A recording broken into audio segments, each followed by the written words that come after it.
Riding a fixed gear bike is a ton of fun, and part of the fun of riding a fixed gear is thinking you're a badass, wearing beanies in warm weather, and drinking a whole lot of Pabst Blue Ribbon. But to ride a fixed gear bike and to truly be one of the cool kids, you need to know how to speak the fixed gear language. With that, class is now in session. I present to you the first episode of the Fixed Gear Dictionary, Fixie Foos. Before we get into Fixie Foos, we first need to understand what the word fixie means, as proper use of the word is instrumental to being part of the cool kids club. Defining this word isn't so easy, as proper usage depends on context of the situation and who is speaking and also who is listening. Just how complicated that word is can be seen in my most controversial video, Fixie versus fixed gear versus track bike. Look out for that video at the end of this one. Generally speaking, the term fixie refers to bikes with a fixed cog that pay particular attention to color coordination and strive to be flashy. The draw of the fixie lies in the customizability and in the fixie's ability to give the rider approximately 37 cool points among lay people. Unfortunately, most fixies cater to looks at the expense of quality. Fixies tend to be high tensile steel, have deep and colorful but unnecessarily heavy rims, and usually have components that wear out within a few months of use. Because the word fixie connotes low-quality, flashy bikes, the term is sincerely used by beginners and sarcastically used by experienced riders. Depending on the tone and context one uses the word fixie, an experienced rider can separate beginner riders from other experienced riders. For example, let's take a look at some of the beginner usage of the word. Hey Zach, I love your channel, and I'm looking to get my first fixie. Any recommendations? Hey, do you guys like fixies? Oh, I like fixies too. We should all ride our fixies this weekend. Beginners can safely use the word fixie in this manner when speaking to other beginners. To a salty, experienced rider, use of the word fixie in this manner will be met with mild irritation. But that's not to say that experienced riders don't use the word. Salty, experienced riders are a particularly sarcastic bunch and will use the word accordingly. Talking to somebody on a full NJS build, sweet fixie, bro. Or, I just got these archetypes laced to fill hubs with fill spokes. I have so many fixie points you can't even believe it.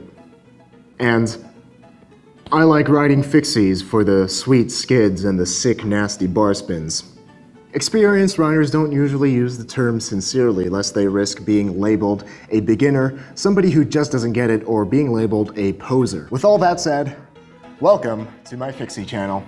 Now that we understand the multi-dimensional word of fixie, let us now explore the word Fixie Foo. A Fixie Foo is somebody who rides a fixed gear bike, usually brakeless, to show the world how edgy, nonconformist, and badass they are.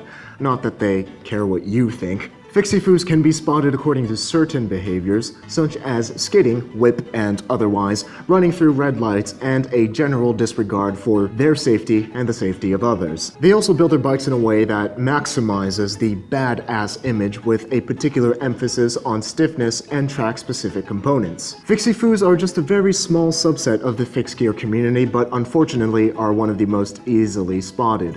Because of their, for lack of a better term, jackass behavior, they give fixed gear cyclists, and worse, cyclists as a whole, a bad reputation. To further understand the mindset of the Fixie Foo, let's dissect their vocabulary and look at a case study in the movie Premium Rush. Although not directly created by Fixie Foos, the film Premium Rush highlights the most prominent aspects of the fixed gear culture. Pay particular attention to the Fixie Foos' emphasis on being a badass nonconformist, albeit in a fairly predictable manner, in the following quotations from Premium Rush.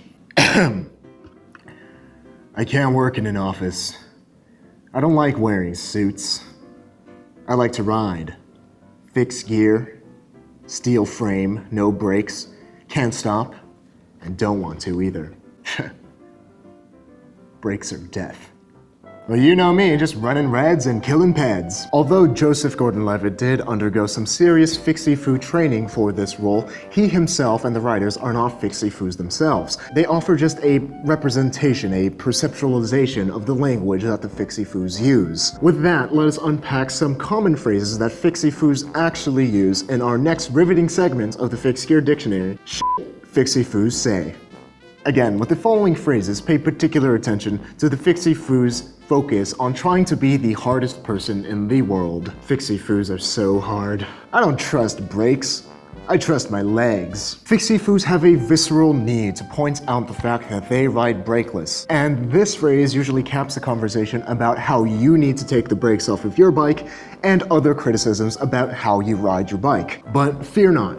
Fixie Foos don't actually care about how you ride your bike, they just want you to know that they think that they're more badass than you. While conversing with a Fixie Foo, they're likely to ask you what gear ratio you're on as a springboard for them to tell you what unreasonably high gear ratio they're on. This is then followed by a casual remark about how 53:11 ratio is very easy for them to pedal and how they climb the equivalent of Mount Everest on their daily commutes. Balls to stem.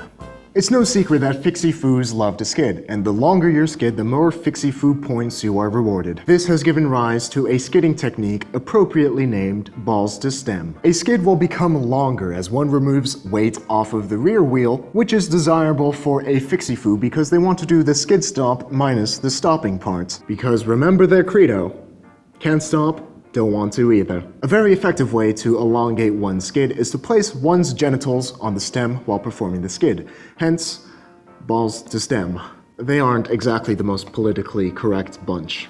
Moving on, there's a whole family of phrases that Fixie Foos use to talk about build choices, and I call these the Fixie Foo build phrases. First up is track specific. Fixie Foos have an affinity for all things track specific and try to build their bikes in a manner where it would be velodrome legal. This includes the pursuit of components such as UCI legal track frames, using track drops on the street, and using the stiffest track-specific cranksets available. Despite the great lengths that Fixie Foos go to make their bikes velodrome legal, most of them will never ride on the track. For that reason, their track-specific builds that they ride on the street are called TARC bikes. If you build contrary to the Fixie Foo ideal of having a track-specific bike and riding it on the street, it's likely that you'll be met with one of the following comments. Slam dat stem.